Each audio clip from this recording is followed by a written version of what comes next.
Welcome back to another episode of the Briefcase The Barn, guys. On today's episode, we have Rob Rogers joining us. We talk about him and his story and blended family parenting. Then we move over to the Conservatives joining the Liberals federally here in Canada. We talk about Barry Neufeld's $750,000 fine for speaking his mind. And then we end with the Safe Families hockey tournament. Hope you enjoy.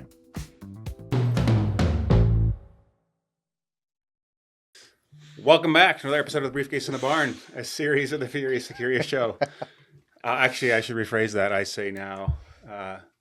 Welcome back to the Briefcase in the Barn. Yeah, that's right. Produced by Furious and Curious Media. And we got Rob Rogers joining us. Thank you very much for having me, Kyle. Appreciate it. No worries. Tell us about yourself, Rob. Oh boy, what is there to tell? So, right in the weeds. Let's jump right into it. So I was born, I was a military brat, born over in Germany. And in Germany? Yeah, born over in Lahr, Germany on the military base, and moved over to Vancouver and then Chilliwack, where my dad got out, and we've been here for Canadian military base. Canadian military base. Canadians had a military base in Germany. They, as far as I know, they still have one operating in a town called Lahr. Yeah. Okay. So he was a captain of the 4th Combat Engineer Regiment. Once he got out, we've been in Chilliwack for 34 years now. So did he go to the base here in Chilliwack? Yeah, he got posted to the base here in Chilliwack and then got out just before they closed it down. Okay, interesting. So that was kind of 92, 93. It's a big cultural thing in Chilliwack. It'd be interesting to find someone that, like I had multiple friends through AA that were Army guys that were sober, and they were all on the base, and it was like it was a big cultural. Chilliwack big had a massive base here. We had a massive presence here. We had a lot of the combat engineer regiments as well. There's a lot of training facilities up here that we had access to, Cultus Lake, all that kind of stuff. So yeah, it was a really interesting spot, and a lot of people wanted to come here and train. Okay. So what year did it close? That must be the 90s, right? Early 90s. Early 90s. I think it was 94. Pretty controversial, right? Yeah. Pretty controversial. There's a lot of people who were upset that it was gone. There was definitely concern that we'd be losing a lot of our economy because it was We've definitely lost a few thousand people, right? So Canada's definitely lost its military.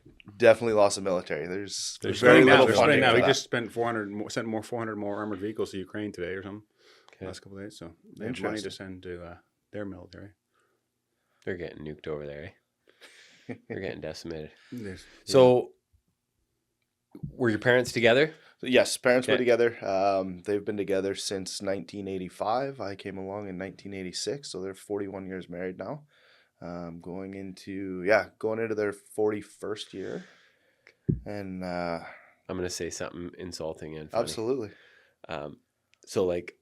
And I don't know if it's just because I feel like a little kid or I act really immature, but like I assumed you're way older than me. So now when people your age say like, "Oh, I was born in '86," I'm like, I short circuit, right? I'm like, I'm 83. Like, I would assume you would have said 74. No, it's funny. No, I was 86. Although there are days where I feel like I was born in the 70s or 60s. The way the knees and the hips feel. Okay, I'm with you there.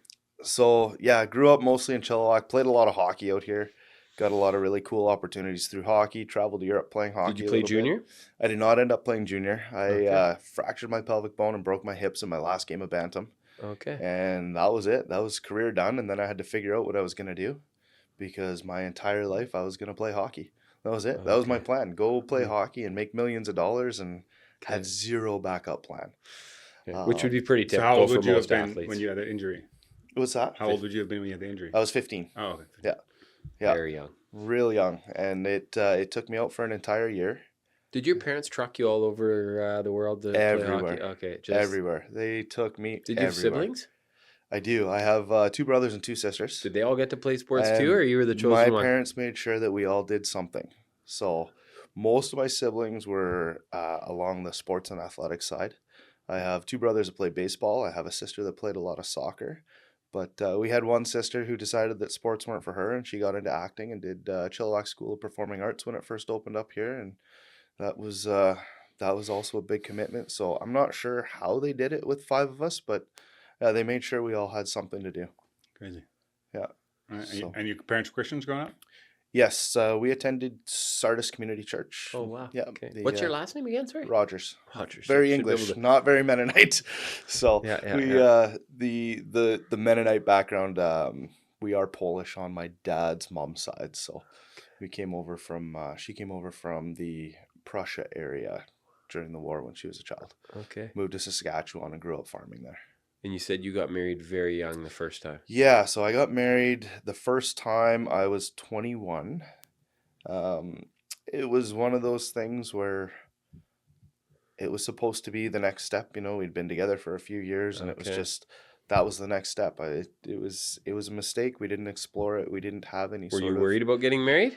Or you just didn't even think about it that much? I wasn't worried. I didn't even think about it. It was just, oh, this is next, right? This is supposed to be the progression of life. Okay. And I like that. you know, we didn't have a check boxes. Yeah, that's all it was check boxes. But we didn't have a foundation in Christ or anything going into that relationship. We didn't attend church at the time.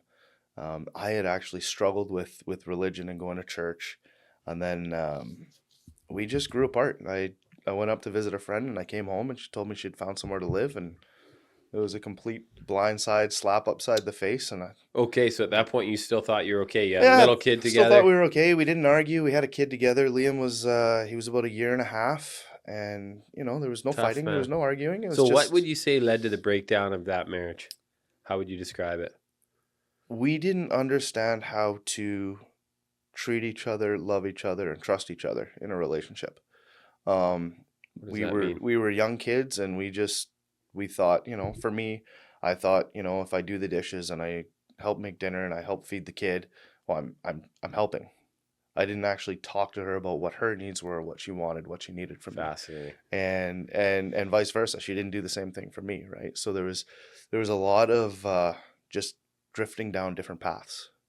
Okay, that's super helpful to explain that, because lots of people that are listening to this are married 15 years and doing that. Yeah, well, because it's very easy to do. Yes. Like it's not something to skewer. Like it's not a negative. Especially slant. when you live in a culture where divorce is absolutely not okay, or like separating and stuff like that. So you basically live divorced in the same house like that for years. Yeah, you wouldn't say that though, because you would look at divorce as the stage where somebody left. So it's just like, as long as you're together, you're doing well, which is like, man, talk about settling. That's sad. Yeah, and it is sad, but it taught me a lot about myself going through that, and a lot about what I need and want in relationships and how to actually communicate that. So, you know, how many years were you married? First time? Married first time, 3 or 4. It wasn't long. It wasn't long we were married. I think it was about 1.5 years. 2.5 years. Wow. Sorry, 2.5 years. Yeah, it wasn't really all that long. Were you distant from the beginning? Yeah, I would say there was distance definitely at the beginning. It was just, you know, the party wanted to happen or needed to happen. The wedding was the next step, like Kyle said, checking boxes, and I was just, we're just gonna take the next step. There was no discussion about it. There was no intrigue about it. There was nothing there. So love was gone. There was just, this is next. Okay. What is love? This is next. What is love though, right? True. But this is where everybody gets mad at me that listens, right? I hung out with someone today, and it was in a pretty important meeting, and it was not a slight against me, I don't think, or maybe it was, but it was just kind of this comment of, I hate it how people are so negative about marriage, and it's from a lady, and or how they say it's so difficult, and this person has a great marriage, right? And I think it's similar to the reason I talk the way I do is because a lot of people find themselves in your camp, and they never feel like they can speak up, because especially if you're in the church culture where you're just expected to be okay. Yeah. Like if you're in a friend group and you are perpetually going to a Bible study and you're drifting apart and you're in a life group or whatever, you're in this kind of Christian community, or especially, even if you're not, I think, but especially if you're in a Christian community where it's, shameful to some degree to get divorced, or however, you would be better qualified to comment on than me. Right away, people look at it and they just suffer silently. I think most people in most things feel like I can't say it. So I always feel like me talking about the challenges and the difficulty, while being beautiful, it's awesome. I love my marriage. I couldn't literally be married to a better person. I just think, hey, it's still difficult even with a good person. Would you concur with that now that you're remarried? Or? Oh, it's absolutely difficult. There's days where you have to choose to love that person. And there's days she would for sure my spouse she would for has sure to choose to love I'm not me sure if you do, more than others, for sure. Does. But yeah, and going back to the part about how it's shameful, it drove me even further away from going to church, because I tried to go back to church once. To the church that you were going to. Okay. And there was a lot of judgment, and it was very difficult to know everybody in the church, know what they did Monday to Saturday. And then on Sunday, I'm the one getting judged for bringing somebody else while having another child with somebody else. And so we didn't go to church until about three years ago now. We started going to Southside. Okay. And it was just the constant invitation from my dad, hey, come on, just come.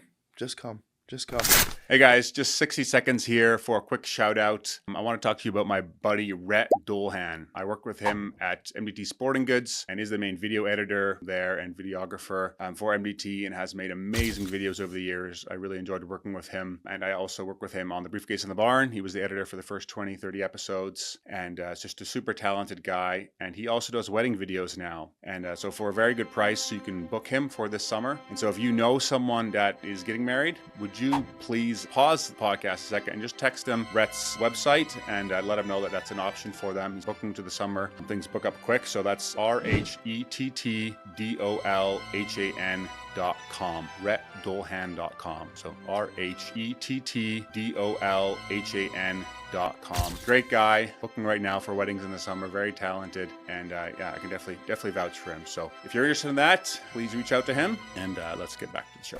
And my very first sermon back was their youth pastor, Spencer. He wasn't even on staff yet, but he was giving a sermon, and it was about Christians and their inability to steward Christianity properly towards those that are struggling. And I thought, man, that is exactly the message that I needed to hear. That day. That day, my first day back in church in 12, 13 years. Okay. So. What was the journey like not going to church? Like, would you have called yourself a Christian in that time? Were you following the Lord or were you just... I was following the Lord. I've never stopped following the Lord. Okay, you just couldn't do the church I've always thing. been a Christian. I struggled with the actual Christians, not the teachings, not the Bible, nothing Just like how people that. act. Just how people were... I felt really judged at the time, and looking back on it, I wasn't much better because I was judging them right back on how they were For treating being me. so critical. Yeah. When you got divorced the first time, did you have someone to talk to? Like, it's obviously a very painful, brutal process. Did you? I had myself, and that was about it to talk to.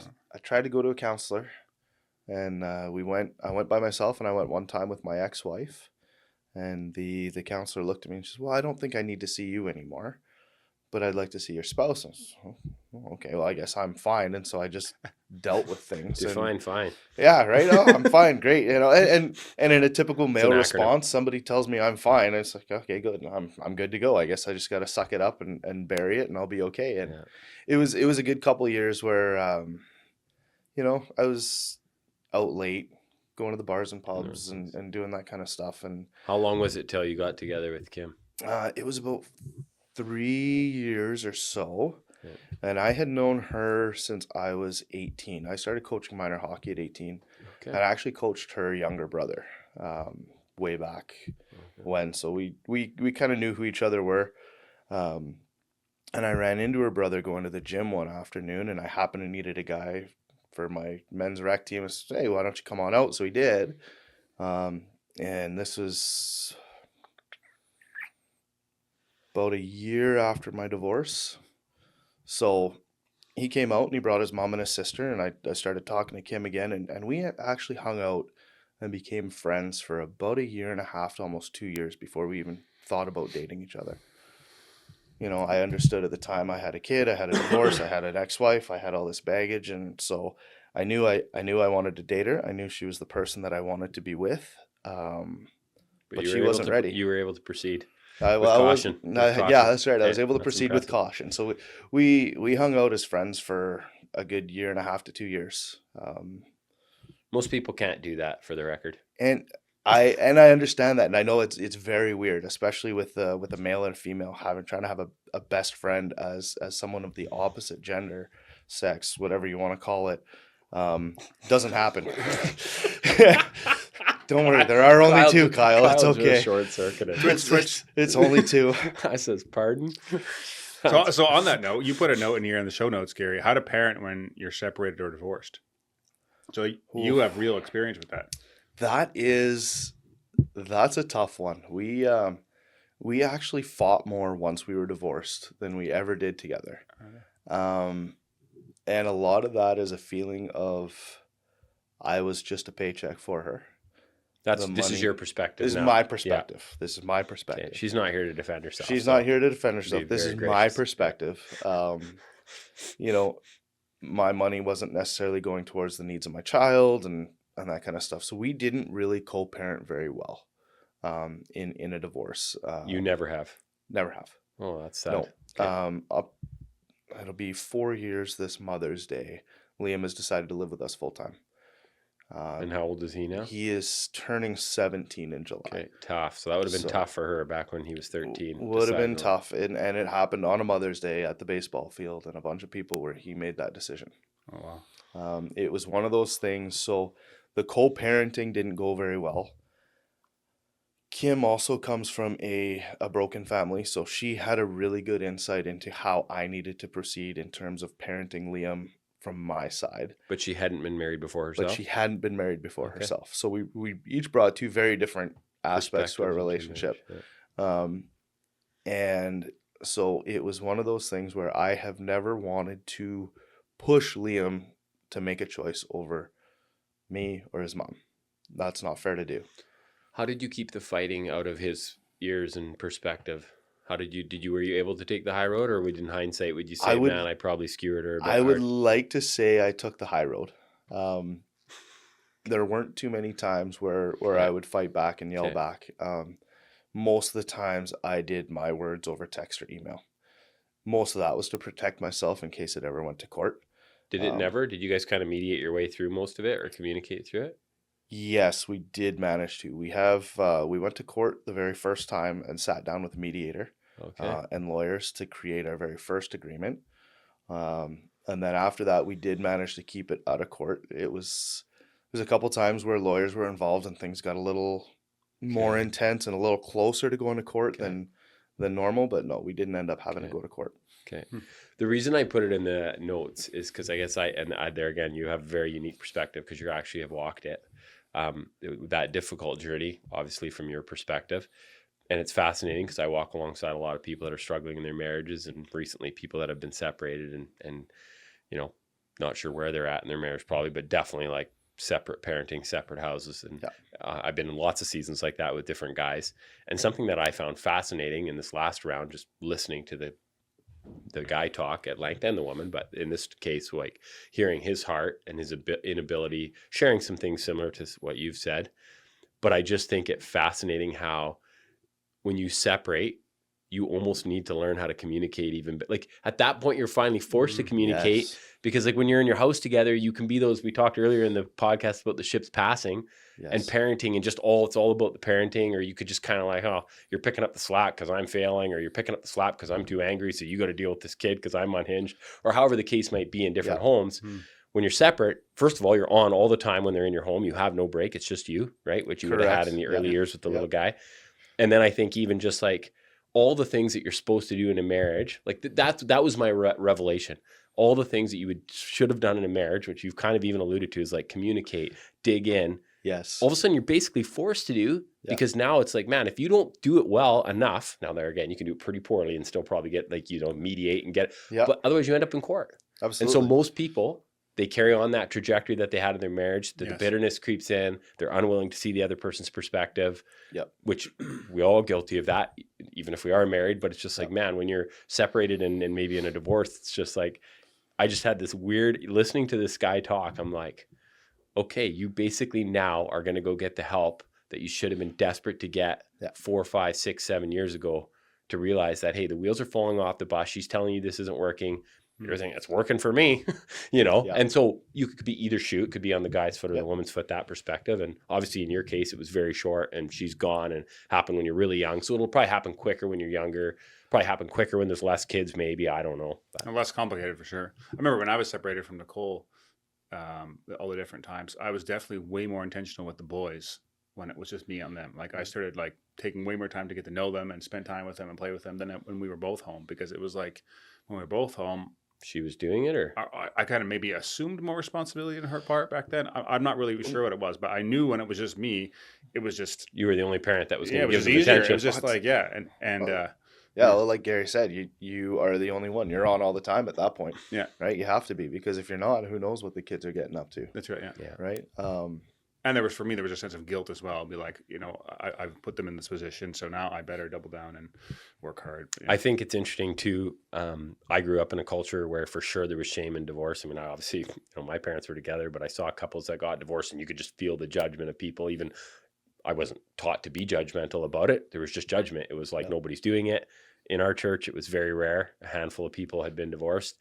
And I think that this is where even like the gospel is so important. And I think we, like, obviously there's consequences. You've had to live with all, you could write a book on there's consequences for that. But there is grace, there is forgiveness. And I think that even kids, like, you think, hey, obviously the statistics would show that if you come from a broken home, but that's not a fact. And God redeems disaster stories throughout the whole Bible. That's the story of the Bible, is taking a bunch of screwed up people doing an amazing thing. So I was just I think it's been fascinating to just see the perspective of the mess. And then also just like, hey, when we come to the end of ourselves finally and just say, hey, God, we desperately need help in our relationship, whatever that looks like. Right. Yep. So that's why I put it in the show notes, because I didn't know you were even going to be on the show. I put that on there, but so.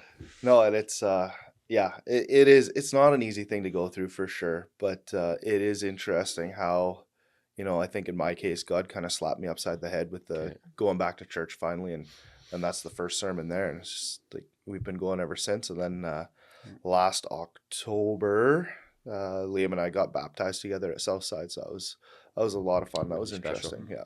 It was pretty good. Reminds me of Matt Chance's series he did on Church Hurt a couple of years ago. He did like 6 sermons on the different ways the church has hurt its people, and he talked to a lot of that. But then he also said in one of the sermons how expect to get hurt in church.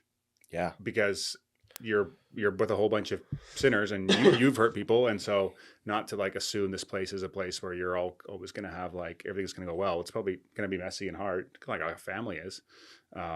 And I think that's important to remember. So another question I have, I guess, and this maybe you can answer this now, but like, what would be your suggestions for people that are because obviously, your wife is parenting a son that's not her biological son. Obviously, she's mothering him and caring him for him well, but I don't know. I'm assuming there's some tension in that sometimes along the road, or what would your suggestions be for couples that are blended families and just the challenges that come dealing with exes and all the mess and that? It's been incredible. Kim has been absolutely incredible. I think her having her own experience helps her out a little bit in that aspect. Because she was a child from a blended family. And so has there been tension? Yes, there has been tension. However, she deals with it very well. Okay. She steps in as a mother figure, and she knows she's a mother figure. So when she speaks to Liam, when she decides that there needs to be a discipline or anything like that, she speaks to him as a mother, not as a stepmom, not as an extra parent. She is the mom in that role. And you would be backing her. And I would be backing her in that role. She has the absolute because you have two other younger siblings too, right? Exactly. So there's two other ones there, but no, she has that authority, and she has my backing, absolutely, because she's still a mom. I know there might be a step in front of that, but she's still a mother. She's still a mother figure. And it's really been good for Liam to actually see how a mother figure can be strong. Kim started her own business 6 years ago. She's been running her own business. She's got the 2 other kids that we run around to different sports and activities as well. And so if she didn't have my backing in that way, I think it would be a little bit different. Now, personally, there are times where Liam's 16 turning 17. He's a fantastic kid, but he's 16 turning 17. The brain cells I was quite really firing, well behaved right? at that age. So I was just towing the line. I would, I hope he never hears this, but I would say he's way better than I was at that age for sure. He's not nearly in as much trouble as I was, but there's definitely the subconscious that I have of, oh man, how does this reflect on me? Because he's my kid. He's not her kid. He's my kid. Fascinating. Right? So I sometimes feel like have you shared that with Kim? Yeah. We've talked about it a lot. Okay. We're very open. That's vulnerable. That's cool. It was one of the things I learned. I did a lot of soul searching after my divorce. The first time was I definitely have to be vocal. It might hurt, it might be painful, but if I don't get it out there, it leads to divorce. Most men or do way not more pain realize. down the road. Most Or way men more, do yeah. not realize that point. Yes. Most guys, and not just in our, most men Yeah. are literally just trained to stuff and bury and man up and buck up. And- And there's definitely a time for that.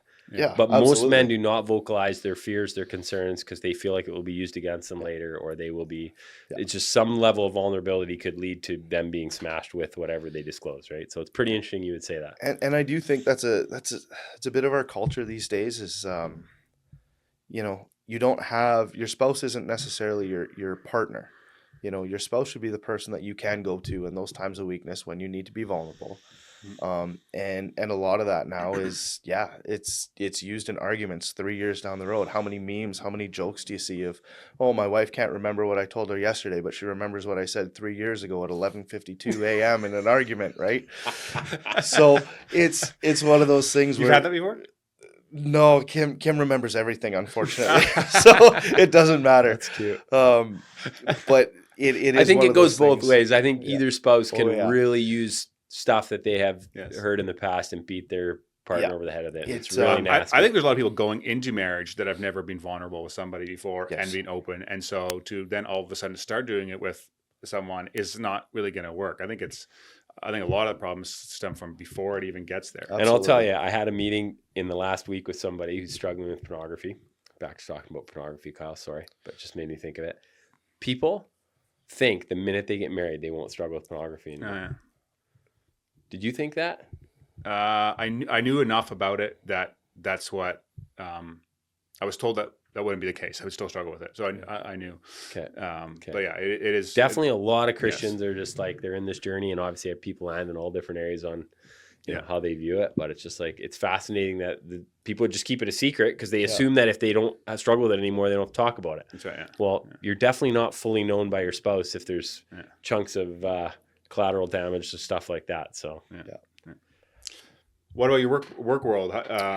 Work world. So what did you do? Like a little quick synopsis of the different jobs you've had until right out of high school, I decided university and college wasn't for me, so I went and found a job at Columbia Kitchen Cabinets as a paint fetcher. I got a really lucky break with someone getting unfortunately very sick and learning how to stain. It was unfortunate for them, very fortunate for me because I landed a job there and started running their stain department when I was 19 years old. And then from there, moved on to Old World Kitchens, a little for place the called Isaacs. Okay, I was just going to ask if you knew that. Yeah, I do. So I actually worked at Parkside Finishing, just underneath there for Dave Wall for a few years, where Liam is now currently working. And then from there, that opportunity opened up a massive role at Masonite International in Aldergrove.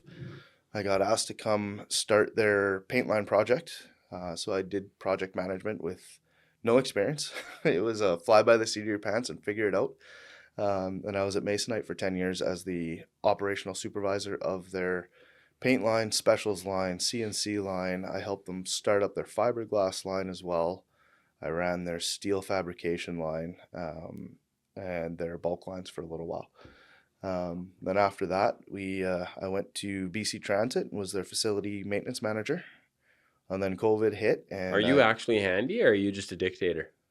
I like to think that I'm handy. There are definitely well, you've people just been who a are lot. way You just more said skilled. a broad range of from painting to staining to fabricating to fixing buses. I'm like, hey, is this guy gifted, or is he just a snowballer? I enjoy doing the painting stuff. Okay. Masonite was fantastic. They brought me in 3 months early and taught me how to build doors. So I'm sure it was a very expensive project for them to start. You know, you're bringing in somebody at a management salary, and you're teaching them the basics of building doors. So I enjoy the hands-on. Building what kind of doors? Excuse my exterior doors. So we did front doors, garage doors, that kind of stuff. Yeah. So the big expensive units that you see in Home Depots and things like that was usually Masonite. Yeah. Is that company still going? Apparently, Aldergrove just shut down a couple months ago. I know the interior facility in Yarrow is still going. Oh yes, I've heard of the Yarrow one. Yeah, the Yarrow one is I know lots of guys that have worked there. There's I'm pretty sure everybody in Yarrow has worked at Masonite at some point there. Okay. But no, as far as I know, the Aldergrove facility just shut down.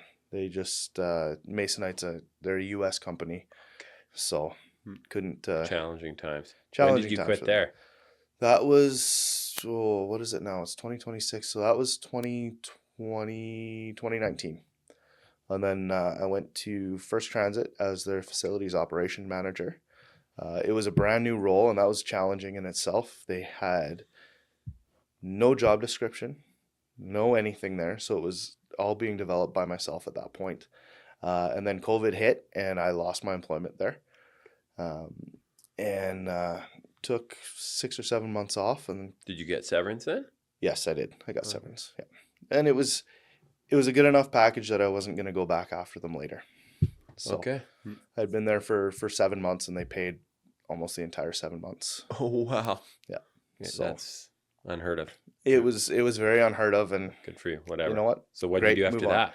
So I took a few months off, and in the meantime, Kim had started Kim's Virtual Office, is what it was originally called. She just wanted to help business owners with their admin work, do their back end stuff. She started that in 2020. What type of stuff would she do? Does she So do emailing, calendars, travel booking, some social media, all that kind of stuff is how she started. that? Okay.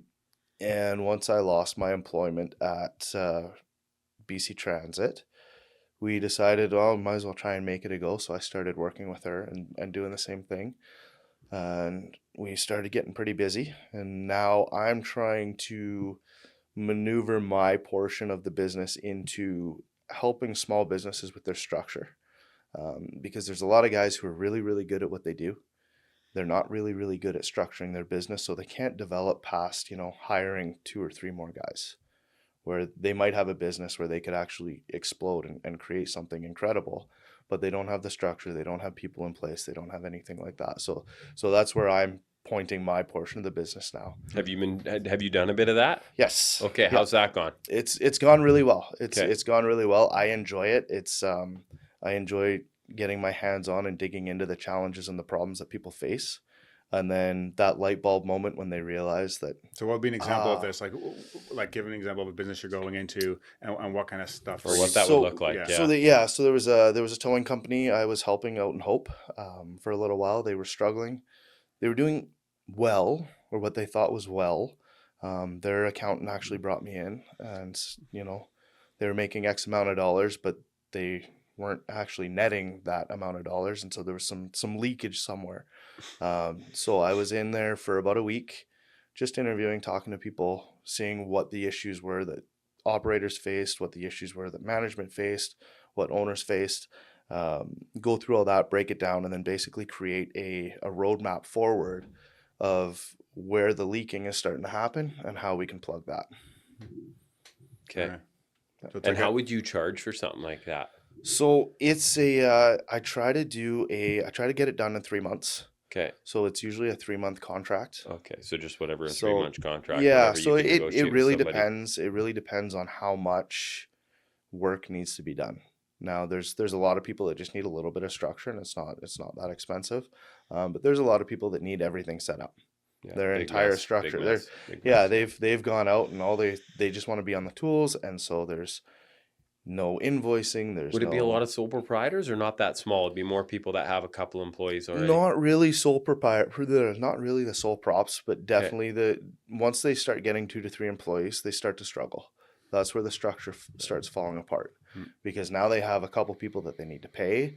They need to make sure that the money's coming in to cover those and that kind of thing. All of a sudden, the technician needs to be the entrepreneur, and you got serious problems. Yeah, that's right. Okay. Yeah, it happens quickly. Yeah, I mean, your website says bringing calm to the storm of chaos within your business. So. Yeah, the website is hopefully going to be updated in the next little while here, because this is fairly new. But your wife's still doing all the you guys are still running all the organizational stuff. Do you guys have any employees helping with that? No, it's just the 2 of us. Okay. Yeah. Cool. Okay. Some of us like the storm in our business, so and we will not bring Some you in. People love it. We'll keep it a hurricane, and that just is have. totally I'm fine. being cheeky. Or they're like those guys that like your first marriage where you just don't share. Just keep it. I'm fine. That's fine. Define fine. Things are fine. It's all as well. I don't know how I'm going to pay my payroll this month, but I'm fine. I'm fine. There's a lot of that too. There's a lot of that.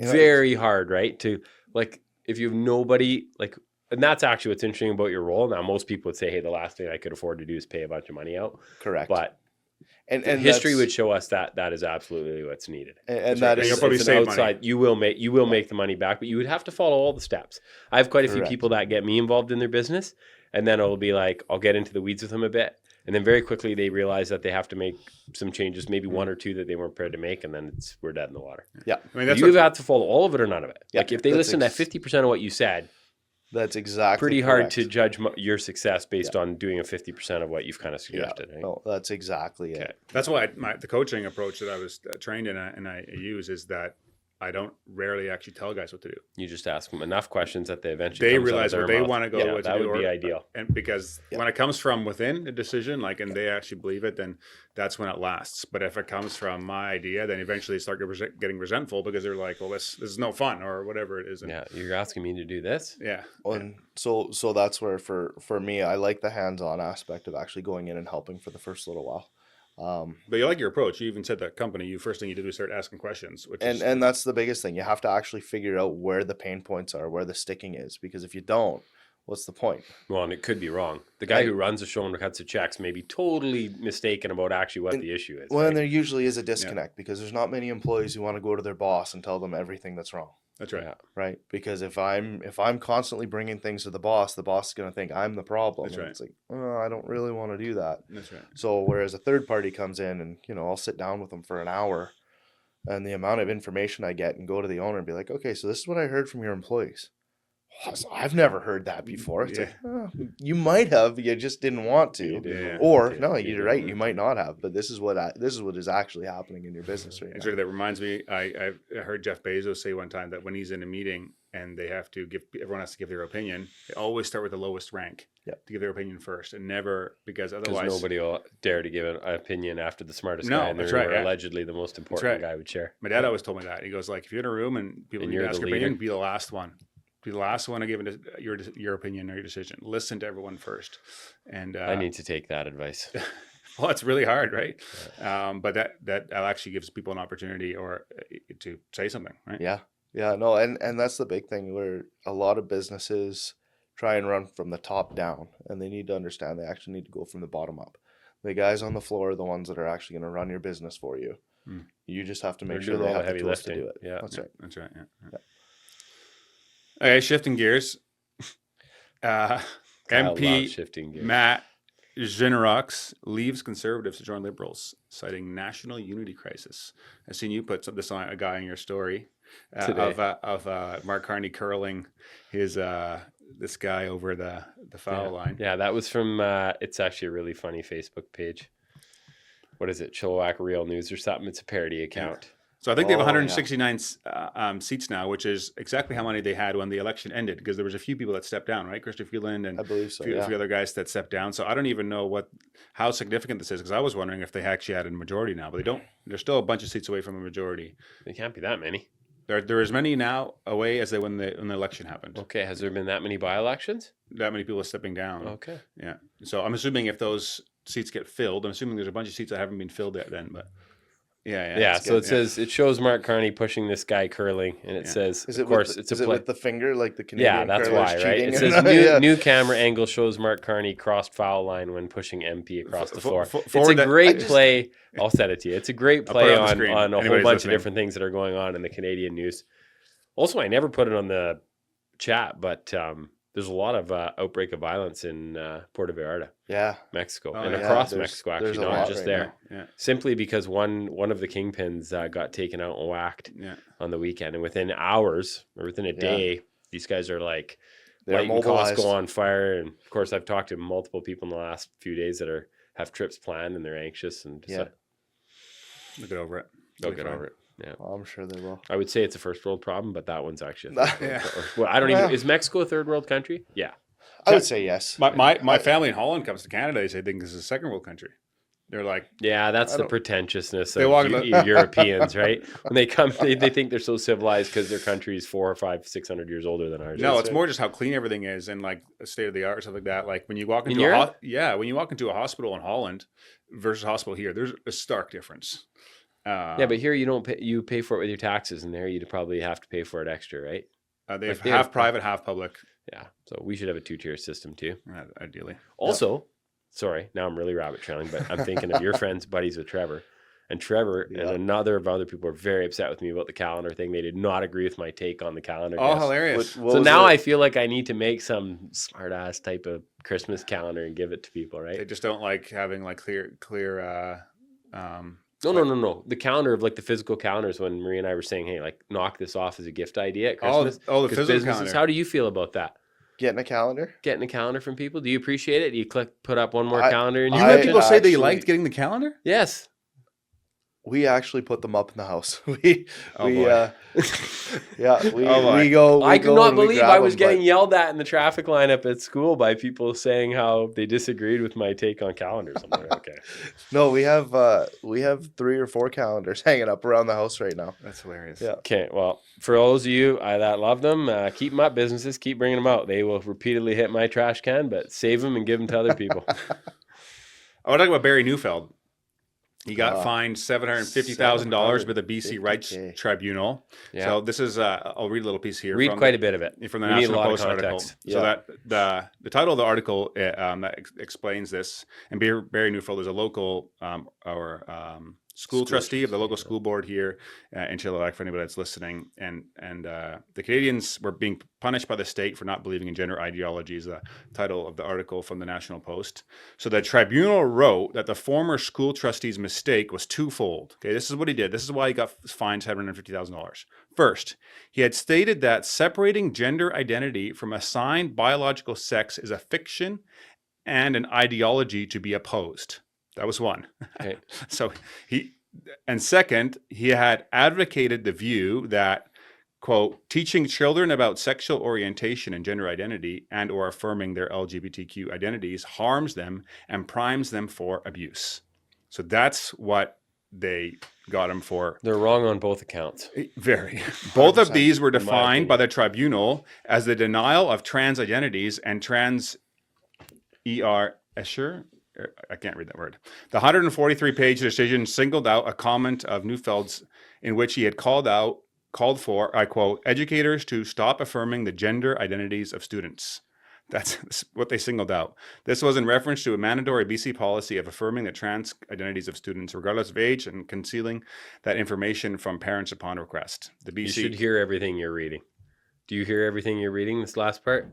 That's insane. It's totally insane. I will say, as a aside, go ahead. No, go ahead. One quick thing here. The BC Rights Tribunal described Neufeld as advocating that, how do you say this word? Erasure.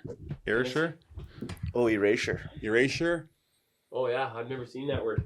Erasure of trans people. Sorry, not that educated here. And have you heard of that word, erasure? What does that mean? It is basically he's trying to erase the trans identity of people. Okay, sorry, I never heard that word. Okay. Of trans people, and would characterize his rhetoric as a campaign of saying their very existence was a threat to children, families, and social order. It is. It is a threat. So my issue with it is, we sit there and talk about wanting to love our kids and love people who are having these mental issues here. As far as I know, transgenderism is actually still on the mental health scale. It has never been removed, just people don't go looking for it. Is it still in the DSM-5? I'll have to look. Yeah, we'll have to take a look at that. What's DSM-5? It's like a psychological book with all the mental disorders. I took psychology in university. Yeah. Well, okay, but even besides that, this is Canada. Okay, we live in this country. This is what they're saying. This is what he said. He goes, this made global news. We shouldn't have done this. This blew up. $750,000. What am I? Is this just because he was it's just insanity. Yeah, they're coming after you next. Probably. Stay poor. That's the moral of the story. Poor. Yeah, stay poor in this country, or they'll take it from you. Yeah. Like I was saying, we say that we have to love these people, but sometimes love isn't just affirming whatever they want to be. Sometimes love is looking at them and saying, you need help. And I love you enough to tell you that. Yeah. We talked about how sometimes being open and honest and vulnerable is painful. And that's one of those things where telling somebody that, hey, you know what, I think you need some help, this is not right, is more loving than saying, yeah, no, absolutely, go cut your bits and pieces off if you want. But just like you wouldn't let your kid, I tell my he has to go to bed at 8. He doesn't understand. I'm not going to go because I feel that I should go to bed at 10. That, there's many examples. The adults have lost the room. I mean, we're in deep trouble. One thing about this case and that for the local people that are here, people that don't live here wouldn't know this at all, but those of us that have grown up in Chilliwack, like Barry is not what I think he's a self-professing Christian anyways. I don't think he's winsome. No. I don't think that he's gracious. I don't think like he's a real character. I think one of the last trustee meetings he was ever on, like he was during COVID, and he was like chain smoking the darts in the meeting, right? Like sitting at home. I believe he got caught with a wine glass. I don't know if it was actually wine in there, but far be it from me to judge a man having a glass of wine. But free speech is free speech. No, right? That's not what you say; it's how you say it. Like that's where I think Barry could grow is how he said it. But what he said, like. Separating gender identity. Not wrong. A lot of his facts are not wrong. No. Well, and I don't know if you guys heard Dana White recently with Sean Strickland just fought. Oh dear. And he's very outspoken, I guess we could say. But you know, Dana White was asked about the leash that he puts on his fighters, and he's just, what leash? We live in a country with free speech, and so they're allowed to say what they want to say. Who am I to tell them what their opinion has to be? Yeah. And unfortunately, there's not enough of that in our world right now. Well, free speech is getting attacked more and more. I know that former Prime Minister of New Zealand just came out with in a speech this week. I can't remember exactly where it was, but how she was saying that free speech is dangerous. And it's just it's bizarre. Here's thought police. We joke about the thought police, but we do live in a society of the thought police. What are you trying to show us here now? It's Sean Strickland. Oh, don't play it. Do not play it. I'm telling you to do not play it. It's total garbage. Is it? Yeah. Have you watched it? Yeah, I've watched it. He is somebody that needs to be careful of how he needs some help. He needs help just like anybody else. Be loving and kind. I mean, I think, and this is where was it Barry's son? He could definitely be Barry's son. He's definitely Barry's offspring, actually. We could do a funny meme about Sean Strickland being the offspring of Barry. Sean Strickland just beat the crap out of somebody on Saturday night. The idea, I think this is where you can lose the room on any side. And I think if you the way I have felt growing up is that in the last few years, even as Barry ran, and we've always supported trustees and stuff, my wife and I, and just tried to be pretty involved politically and make donations and stuff like that, just support people that are doing the right things. It's like, dude, you're a clanging cymbal. Like you still gotta, you gotta be gracious. You gotta realize that there's a lot of just, people that my wife, I think said it really well the other day. And I think she said it on the last podcast or one before. People, even that completely did, even people with this gender stuff, a lot of them, they mean well. Yep. And most people would short circuit when they hear that and think, how could you ever mean well? People in their own mind feel justified in what they do, even they may be totally offside. And most people care for kids. Yes. Even people that would support abortion. My wife used that as an example, something that we feel very strongly about and are, really believe strongly in protecting unborn children. People that support that, they feel like they're loving. They feel like they're loving the person really well who had the unwanted pregnancy. They would say, and there again, we would say, well, the shame that's attached to it, you can tell that people feel like there's 1,000. I get all the other side of it. Yeah. But here you have now this divide where it's like, hey, we write people off, we label them instead of saying, hey, tell me how you feel, why you feel that way. So Barry, as much as I agree with Barry and don't think he should be getting fined $750,000, it doesn't like I get his emails and I get all his updates and watch his stuff and I'm like, dude, you just got to tone her down a bit, right? I don't know, tone her down's not the right word, but you know what I'm trying to say? Just be a little more gracious and loving. The unfortunate part about the way we're going with society right now, with everything being online, is you get these keyboard warriors who can say absolutely anything they want, and conversation and discussion actually goes out the window. Having a sit down conversation with somebody where you can talk, debate, do all that kind of stuff is gone. Yeah, it's a lost art. Yeah, it is a lost art. But I mean, I think there's some that won't even allow that conversation to happen. But as Christians, I mean, Colossians 4:6, let your conversation be always full of grace, seasoned with salt, so you may know how to answer everyone.